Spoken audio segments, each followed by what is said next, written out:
As the winter of 1724 settles over New Haven, the town enters its third year. The cold months bring quiet streets and frozen fields, but not idleness. Plans are already underway to expand the settlement with new homes, a sign that New Haven's foundation is strong enough to grow even through the frost. Each new house means another family, another hand to work the land, and another step toward the town's future. The previous year ended with losses, but not defeat. The trading post is stocked, charcoal, shoes, and potatoes ready for shipment.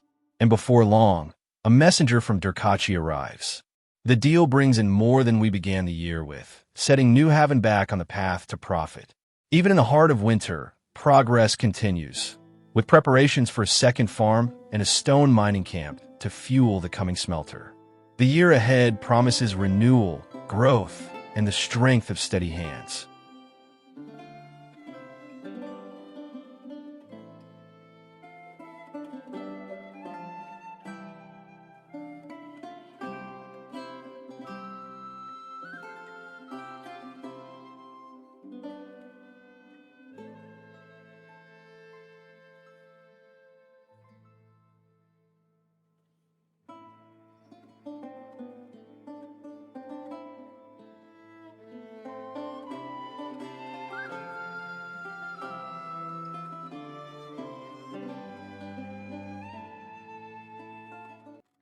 With trade complete and the treasury restored, attention now turns to the ground beneath New Haven.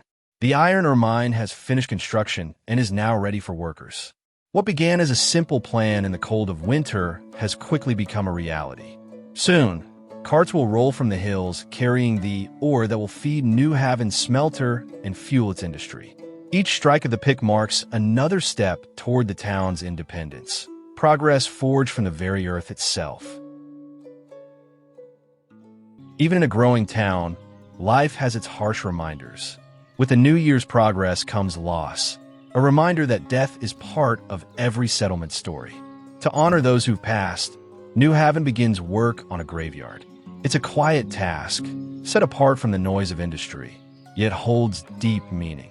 Every stone laid here is a mark of respect, a promise that even as the town grows, it will not forget the lives that made it possible.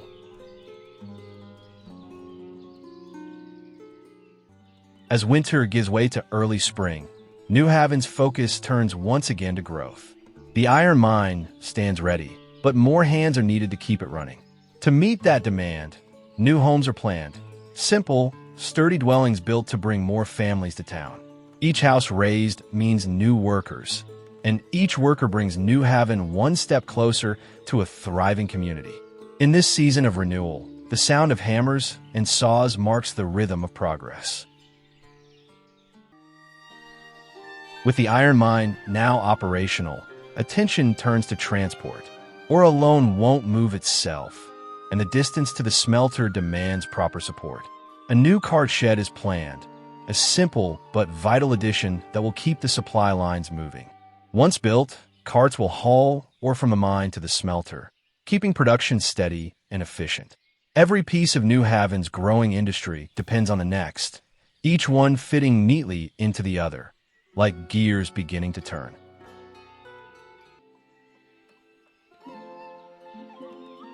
One thing about life in New Haven, and in this game, is that progress demands micromanagement. Every worker, every wagon, every pile of goods has its place. Too few laborers and production slows. Too many and supplies run dry. The challenge is finding balance, keeping the town moving like a well-tuned machine where every person and every task fits into the flow of daily life. It wouldn't be a game otherwise. That's what makes it rewarding, the hands-on work, the constant attention to detail. Every success here is earned, not given. And as New Haven grows, each choice, from a worker's wage to the placement of a cart shed, becomes part of the story.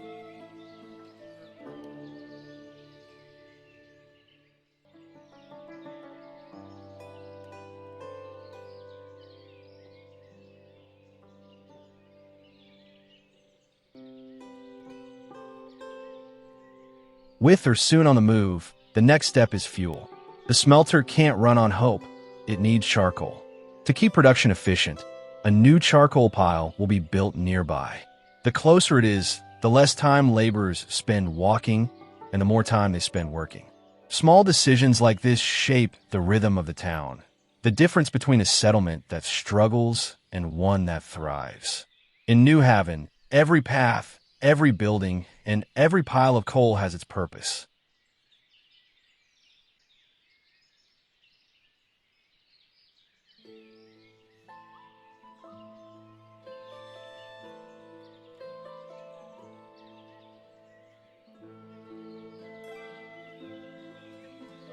For now, the focus stays on preparation.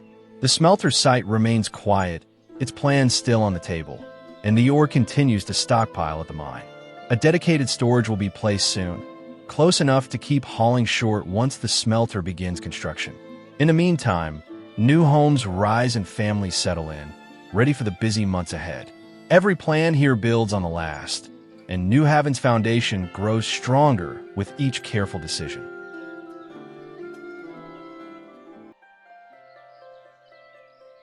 As summer fades, one challenge becomes clear. There simply aren't enough hands for the work ahead. The mines, the charcoal pits, and the farms all compete for labor. To keep things moving, more housing is being planned. Each new home will bring another family to town, another set of hands to share the work. For now, it's only on paper, but in New Haven, every plan marks the first step toward progress.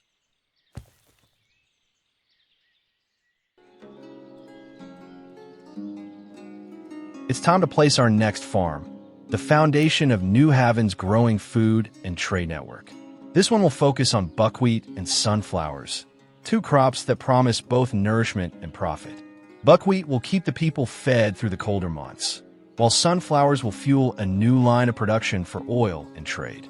With this expansion, New Haven begins to turn from a settlement of survival into a community of industry and opportunity.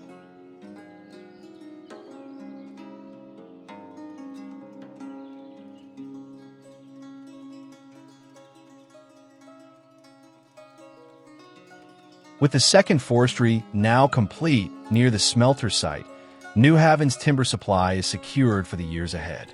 This forestry will serve a special purpose, providing firewood for the charcoal pits that will fuel the smeltery, and later, bark for the tanneries. New workers will be needed to keep it running, cutting and hauling through the seasons ahead. Each new building strengthens the town's foundation, linking one trade to the next. In New Haven, progress builds layer by layer, a living system of people, purpose, and hard work.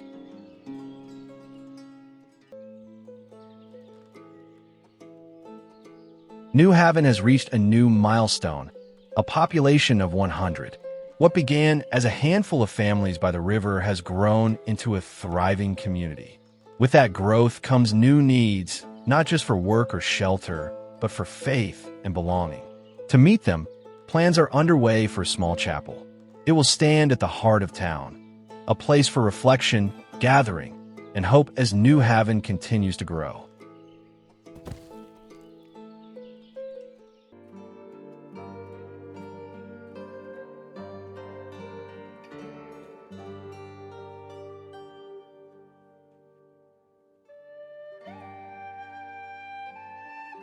It's the start of 1725, and winter has settled deep over New Haven. The snow is heavy, the air sharp, but work never stops here. Laborers keep the charcoal pit supplied, carts still roll from the mine, and builders press on where they can.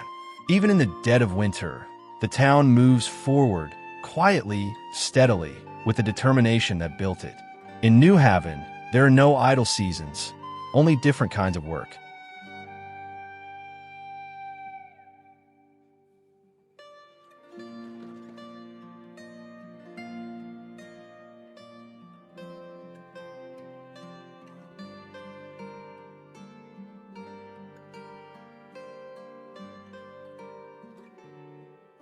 It's March, and for now, construction is paused.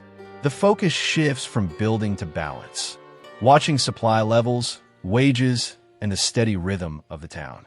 The sawmills catch up, the stockpiles grow, and life in New Haven continues on its own momentum. Sometimes progress means stepping back, letting the city run, and keeping a careful eye on the pulse of it all.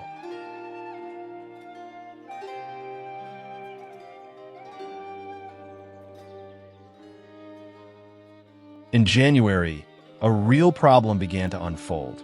Firewood supplies started running dangerously low.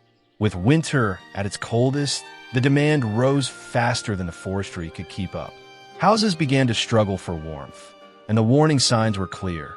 If nothing changed, families might start leaving town. What followed was a hard decision: to halt other production and push everything into firewood. It wasn't easy, but in New Haven, survival always comes first.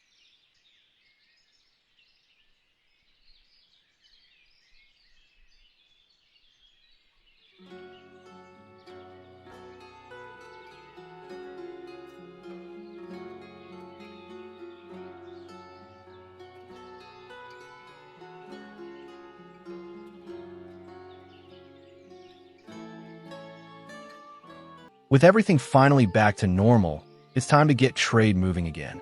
The firewood crisis is behind us, and production has caught up. I've restocked the trading post with 10,000 charcoal, a solid reserve to rebuild our profits when the next messenger arrives. After a tough winter, New Haven is steady once more. The saws hum, the carts roll, and life returns to its usual rhythm.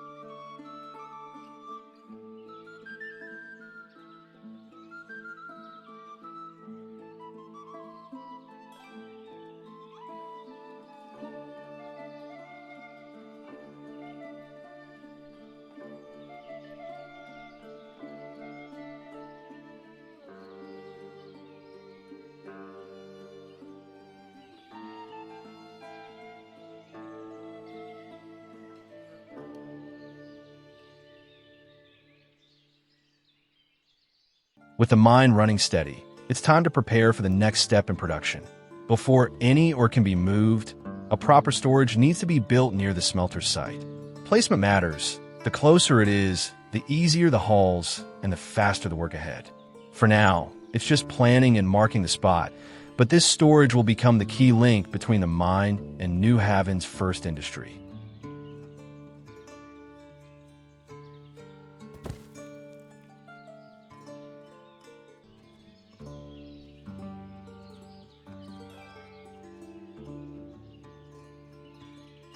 With the new storage built near the smelter site, the next step is to move ore from the mine. This is part of the long process that leads to production. First, the mine fills its own stockpile, then the ore is transported here, where the smelter will one day stand. Once construction begins, this storage will already be ready and waiting, keeping the work flowing smoothly. Every phase in New Haven builds on the last, planning today for the industry of tomorrow.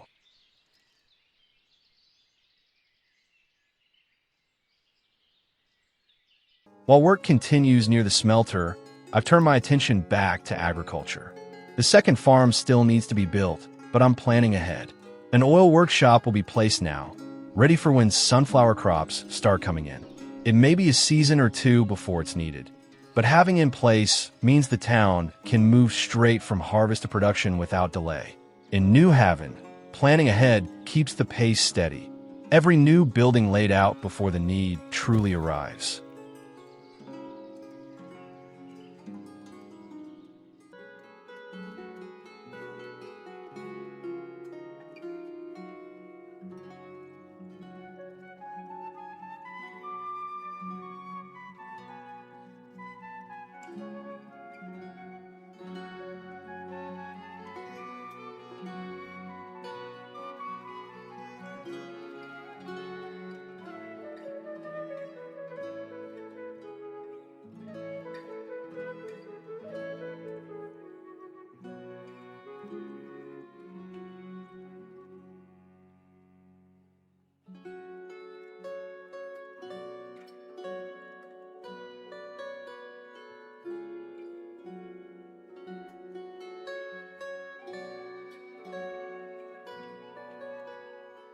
The year 1725 closes with New Haven stronger than ever. The treasury stands at 2,538 coins, the highest it's been since the settlement began. The fires are burning, the people are warm, and the work continues even through the winter. With every year, the town grows a little steadier, a little wiser. As 1726 begins, New Haven is ready to take its next step toward a true industrial future. As the new year begins, priorities shift once again. The second farm moves to the top of the list, taking precedence over the oil workshop. Before we can press oil, we need the crops to feed it, and more fields mean more food for the growing town. The site is marked, the plans are ready, and construction begins. With this farm, New Haven strengthens both its table and its trade.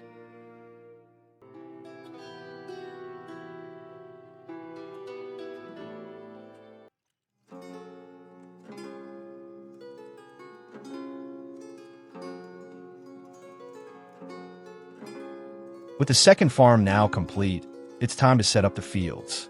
Like the first farm, this one will run a 3-crop rotation, keeping the soil healthy and the yield steady.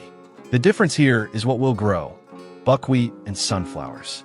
Buckwheat will help feed the town, while sunflowers will support future oil production once the workshop is built. Each new field marks another layer of growth, another step toward a self-sustaining New Haven.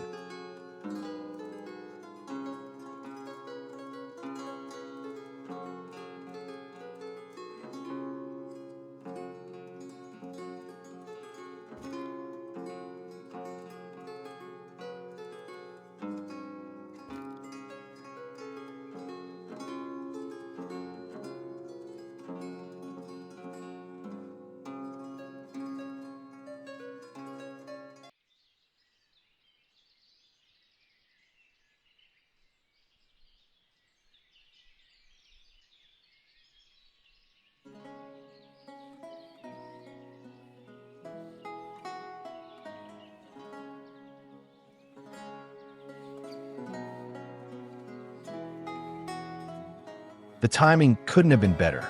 The oil workshop is complete just as the new fields are being set for planting. Buckwheat and sunflowers will fill these rows, one to feed the town, the other to feed production. It's a close call, but everything falls into place as the season begins. With the farm and oil shop now working hand in hand, New Haven takes another step towards self-sufficiency. The pieces of industry and agriculture are finally fitting together. With the new farm and oil workshop running, attention turns back to industry. A bridge is being built to connect the forestry and the smelter area, a simple but vital link. It will shorten the route for hauling firewood and charcoal, keeping production efficient once the smelters are complete. In New Haven, every path matters. This bridge isn't just wood and nails, it's the connection between raw resources and the industry they'll soon fuel.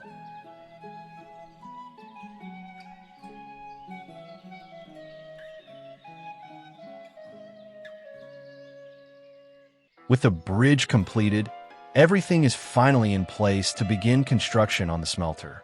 This has been a long time coming, years of preparation leading up to this moment. The mine is stocked, the charcoal pits are ready, and the supply lines are set. Now, the real work begins. The smelter will stand as New Haven's first step in a true industry, turning raw ore into iron and effort into progress. With the smelter underway, we're taking on something a little crazy, building a bridge straight across the lake. The goal is simple: make life easier and cut down the long walk between the mine and the town. When it's finished, the miners won't have to walk as far to get to work or back home, saving time and energy every day. It's a small change that will make a big difference, another step toward keeping New Haven efficient, connected, and moving forward. The smelter is finally complete, ready for workers and laborers to bring it to life. It's taken years of planning and preparation to reach this point. The mine running, the charcoal piles ready, the bridge built, and they are already